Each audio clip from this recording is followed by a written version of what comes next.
എല്ലാവർക്കും നമസ്തേ. ഞാൻ സുനിത, ആസ്ട്രോളജറാണ്. ഇന്ന് മേടം രാശിയിലെ 2.25 നക്ഷത്രക്കാർക്ക് 2026 ജൂൺ മാസം നടക്കുന്ന വ്യാഴമാറ്റം എങ്ങനെയൊക്കെയാണ് അനുകൂലമായും പ്രതികൂലമായും സ്വാധീനിക്കുന്നതെന്നാണ് പറയാനായിട്ട് പോകുന്നത്. മേടം രാശിയിലെ 2.25 നക്ഷത്രം അശ്വതി, ഭരണി, കാർത്തിക കാൽഭാഗം അടങ്ങിയതാണ്. ഈ ഒരു കാലഘട്ടം 4-ാം ഭാവത്തിൽ വ്യാഴം ഉച്ചനായി വരികയും 9-ാം ഭാവാധിപതി 4-ാം ഭാവത്തിൽ വരികയും ചെയ്യുന്ന ഒരു സമയമാണ്. 12-ാം ഭാവാധിപതി 9-ാം ഭാവാധിപതിയായ ഗ്രഹം കേന്ദ്രഭാവമായ 4-ാം ഭാവത്തിൽ ഉച്ചനായി വരുന്നു. കർമ്മഭാവത്തെ വീക്ഷിക്കുന്നുണ്ട്.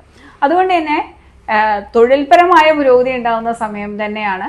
അധ്യാപകര്, അതായത് റിസർച്ചൊക്കെ ചെയ്യുന്ന ആൾക്കാർ, മെഡിക്കൽ പ്രൊഫഷണൽസിൽ തന്നെ കാർഡിയോളജിസ്റ്റുകൾ, കാർഡിയോവാസ്കുലർ ടെക്നോളജിസ്റ്റ്, പൾമനോളജിസ്റ്റ്, അവർ ഇത്തരത്തിലുള്ള മേഖലയിൽ പ്രവർത്തിക്കുന്നവർക്കൊക്കെ വളരെ എടുത്തു പറയത്തക്ക പുരോഗതി ഉണ്ടാവും എന്ന് പറയണം. അതുപോലെ സിവിൽ എഞ്ചിനീയേഴ്സ്, ഭൂമി സംബന്ധമായ മേഖലയിൽ geotechnical engineers, civil engineers, ഇതുമായിട്ട് ബന്ധപ്പെട്ട മേഖലയിലൊക്കെ പ്രവർത്തിക്കുന്ന വ്യക്തികൾക്ക് കൃഷി, real estate, resort, furniture business, ഗൃഹോപകരണങ്ങളുടെയൊക്കെ ബിസിനസ്, ഹോട്ടൽ ബിസിനസ്, അതുപോലെ തന്നെ വർക്ക് ഫ്രം ഹോം ഒക്കെ ചെയ്യുന്ന ആൾക്കാർക്ക്, അല്ലെങ്കിൽ അത്തരത്തിലുള്ള ജോലിയൊക്കെ അന്വേഷിക്കുന്ന വ്യക്തികൾക്ക്, റിമോട്ട് ഏരിയയിൽ ജോലി ചെയ്യുന്നവർ, ഓഫ് ഷോർ ജോബ് ചെയ്യുന്നവർ, ലോജിസ്റ്റിക്സ്, ഓയിൽ റിഗിലൊക്കെ വർക്ക് ചെയ്യുന്നവർ, ഇവർക്കൊക്കെയും പുരോഗതി ഉണ്ടാവും. അതുമാത്രമല്ല, ഇപ്പോൾ സ്ഥിരതയില്ലാത്തൊരു ജോലിയിലൊക്കെയാണ് ഇരിക്കുന്നതെങ്കിൽ ഒരു സ്ഥിരതയുള്ളൊരു ജോലി കിട്ടാനുള്ള സാധ്യതയും വളരെ കൂടുതലായിട്ട് തന്നെ പറയാൻ പറ്റും. ഇപ്പോൾ തൊഴിൽ അന്വേഷിക്കുന്നവർക്കും, നിലവിൽ ജോലിയിൽ ഇരിക്കുന്നവർക്കും തൊഴിൽ അന്വേഷിക്കുന്നവർക്കും വളരെ നല്ലത് തന്നെയാണ്. അതുപോലെ തന്നെ നോൺ പ്രോഫിറ്റബിൾ ഓർഗനൈസേഷൻസുമായിട്ട് കണക്ട് ചെയ്തവർ, പൊളിറ്റീഷ്യൻസ്, ഇവർക്കൊക്കെയും വളരെ അനുകൂലമായിട്ട് തന്നെ പറയാൻ പറ്റും ഈ ഒരു സമയത്തിന്. അതുപോലെ വിദ്യാഭ്യാസപരമായ പുരോഗതി ഉണ്ടാവും. 9-ാമത്തെ രാശിയാധിപതിയായ ഗ്രഹമാണ് 4-ാം ഭാവത്തിലും ബലവാനായി നിൽക്കുന്നത്. അതുകൊണ്ട് തന്നെ പരീക്ഷയിലൊക്കെ വിജയം ഉണ്ടാക്കിയെടുക്കാൻ കഴിയുന്ന സമയമാണ്. ഉന്നത വിജയം ഉണ്ടാക്കിയെടുക്കാൻ കഴിയും. പഠന താല്പര്യമൊക്കെ വർദ്ധിക്കും. ഉന്നത വിദ്യാഭ്യാസത്തിനും വിദേശ പഠനത്തിനും ഒക്കെയുള്ള തടസ്സങ്ങൾ മാറി നല്ല അവസരങ്ങളൊക്കെ കിട്ടുന്നതായ സമയമാണ്. കുട്ടികൾക്ക് തൊഴിൽ പുരോഗതിയൊക്കെ, വിദ്യാഭ്യാസ പുരോഗതി ഉണ്ടാവും, തൊഴിൽ പുരോഗതി ഉണ്ടാവും. അതുപോലെ തന്നെ മറ്റുള്ളവരെ മോട്ടിവേറ്റ് ചെയ്യാനും മറ്റുള്ളവരെ മനസ്സിലാക്കാനും മറ്റുള്ളവർക്ക് ഗൈഡൻസ് കൊടുക്കാനും സാധിക്കുന്നത് കൊണ്ട് തന്നെ സൈക്കോളജിസ്റ്റുകൾക്ക്, മോട്ടിവേഷണൽ സ്പീക്കേഴ്സിനും ഒക്കെ ഈ സമയം വളരെ അനുകൂലമായിട്ട് തന്നെ പറയണം. പുതിയ വീട് വെക്കാനും വാഹനങ്ങൾ വാങ്ങാനും മുടങ്ങിക്കിടന്ന വീട് പണിയൊക്കെ പൂർത്തീകരിക്കാനും ഒക്കെ സാധിക്കും. വീട് മോടി പിടിപ്പിക്കാനോ വലുതാക്കാനോ ഒക്കെയുള്ള ഒരു സാഹചര്യവും ഈ കാലയളവിൽ ഉണ്ടാകും എന്ന് തന്നെ പറയണം. ദീർഘകാല നിക്ഷേപങ്ങൾക്കൊക്കെ അനുയോജ്യമായ സമയമാണ്. ജൂൺ മാസത്തിന് ശേഷം റിയൽ എസ്റ്റേറ്റിൽ നടക്കുന്ന നിക്ഷേപങ്ങൾ 2027 പകുതിയോടെ വലിയ ലാഭത്തിൽ വിൽക്കാനായിട്ട് സാധിക്കുകയും ചെയ്യും എന്നുള്ളതാണ്. ഈ സമയത്ത് ഇൻവെസ്റ്റ് ചെയ്യും. 2027 വരെയൊക്കെ ഹോൾഡ് ചെയ്യാൻ പറ്റുവാണെങ്കിൽ 2027 പകുതിയൊക്കെ ആകുമ്പോൾ നല്ല രീതിയിൽ തന്നെ നമുക്ക് അതിൽ നല്ല പ്രോഫിറ്റ് ഉണ്ടാക്കിയെടുക്കാൻ കഴിയുകയും ചെയ്യും എന്നുള്ളതാണ്. എന്നാൽ നാട്ടിൽ വീട് പണിയുന്ന വ്യക്തികൾക്ക് അധിക ചെലവുകൾ ഉണ്ടാകാൻ സാധ്യതയുണ്ട്. എന്നാൽ വിദേശത്തൊക്കെ പ്രോപ്പർട്ടി, വീടൊക്കെ വാങ്ങാനും വളരെ അനുകൂലമായിട്ടുള്ളൊരു സമയം തന്നെയാണ്.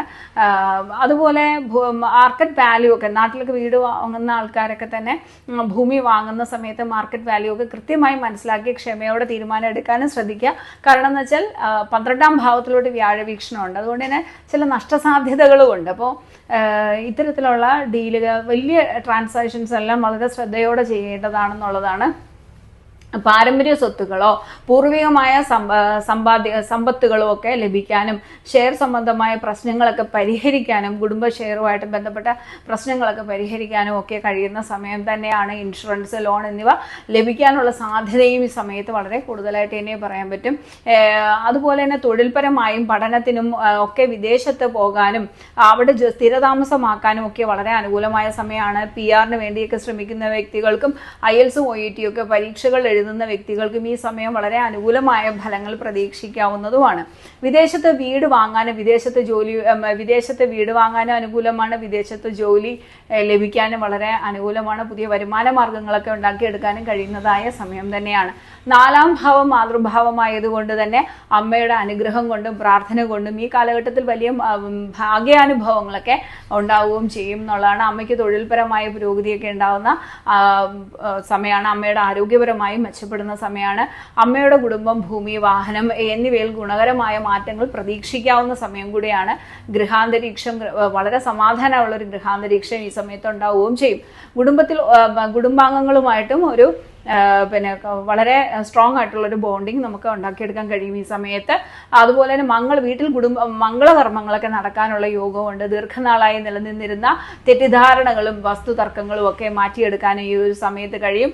പഠനത്തിനായോ തൊഴിൽപരമായിട്ടോ കുടുംബത്തിൽ നിന്ന് താൽക്കാലികമായി മാറി നിൽക്കേണ്ടി വന്നേക്കാം. കുട്ടികളുടെ കസ്റ്റഡി കേസ്, അതുപോലെ തന്നെ മെയിൻ്റനൻസ് കേസ്, ഇത്തരത്തിലുള്ള കേസുകളൊക്കെ നിലവിലുള്ള വ്യക്തികൾക്കും അനുകൂലമായ തീരുമാനങ്ങൾ എടുക്കാൻ കഴിയുന്ന ഒരു കാലഘട്ടമായിട്ട് പറയാൻ പറ്റും. കാൽപാദങ്ങൾ, വെരിക്കോസിസ് വെയിൻ, അത് ചെസ്റ്റ് റിലേറ്റഡ് ഇഷ്യൂസ്, ആരോഗ്യപരമായിട്ടുള്ള ബുദ്ധിമുട്ടുകളൊക്കെ തന്നെ ശരിയായ ചികിത്സ ലഭിക്കാൻ ഈ കാലഘട്ടത്തിൽ പറ്റും. രോഗക്ലേശങ്ങളൊക്കെ ഭേദമാവുകയും ചെയ്യുന്നതായ ഒരു സമയമായിട്ട് പറയാൻ പറ്റും. അതുപോലെ തന്നെ ആരോഗ്യപരമായിട്ടും മെച്ചപ്പെടുന്ന ഒരു സമയമാണ്. മനസമാധാനം ഉണ്ടാവുന്ന സമയം തന്നെയായിട്ട് പറയാൻ പറ്റും. അതുപോലെ ലോ ആൻഡ് ഓർഡർ, അത് നിയമം, ആത്മീയമായ വിഷയങ്ങൾ, ഇതിലെല്ലാം താല്പര്യം ഉണ്ടാവുന്ന സമയമാണ്. അതായത് ലോയേഴ്സിന് നല്ലതാണ്. ലോ ഒക്കെ പഠിക്കുന്ന LLBക്കും LLMനും ഒക്കെ പഠിക്കുന്ന വ്യക്തികൾക്കും ഈ സമയം വളരെ അനുകൂലമാണെന്ന് പറയാൻ പറ്റും. വീട്ടിൽ പൂജകളും പ്രാർത്ഥനയും ഒക്കെ നടക്കാൻ സാധ്യത ഈ സമയത്ത് വളരെ കൂടുതലാണ്. സോഷ്യൽ വർക്കേഴ്സ്, രാഷ്ട്രീയം, അതുപോലെ സ്പിരിച്വൽ ട്രെയിനേഴ്സ്, ഇവർക്കൊക്കെ വളരെ അനുകൂലമായിട്ടുള്ളൊരു സമയമായിട്ട് തന്നെ പറയണം. 7ര ശനി കാലഘട്ടമാണ്. പക്ഷേ ഈ ഒരു സമയത്ത് വ്യാഴമാറ്റം കൊണ്ട് 7ര ശനിയുടെ തീഷ്ണത കുറഞ്ഞു കിട്ടും എന്നുള്ളതാണ്. കാരണം രാശിയാധിപതിയായ വ്യാഴം ആ രാശിയെ തന്നെ വീക്ഷിക്കുന്നുണ്ട്. ശനിയെ തന്നെ വീക്ഷിക്കുന്നത് കൊണ്ട് തന്നെ 7ര ശനിയുടെ തീവ്രത ഈ സമയത്ത് വളരെ കുറവാണ്. നേരത്തെ, അതായത് ഈ വ്യാഴമാറ്റത്തിന് മുമ്പായിട്ട് തന്നെ ശനിയുടെ 7ര ശനി കാരണമായിട്ടുണ്ടായ ആ കാലഘട്ടത്തിലുണ്ടായ കടബാധ്യതകൾ, നിയമക്കുരുക്കൾ, ഇതൊക്കെ അനുഭവിച്ചിരുന്ന വ്യക്തികൾക്ക് ഈ കാലഘട്ടം അനുകൂലമായ ഒരുപാട് മാറ്റങ്ങൾ ഉണ്ടാക്കിയെടുക്കാനായിട്ട് കഴിയുമെന്ന് പറയാൻ പറ്റും.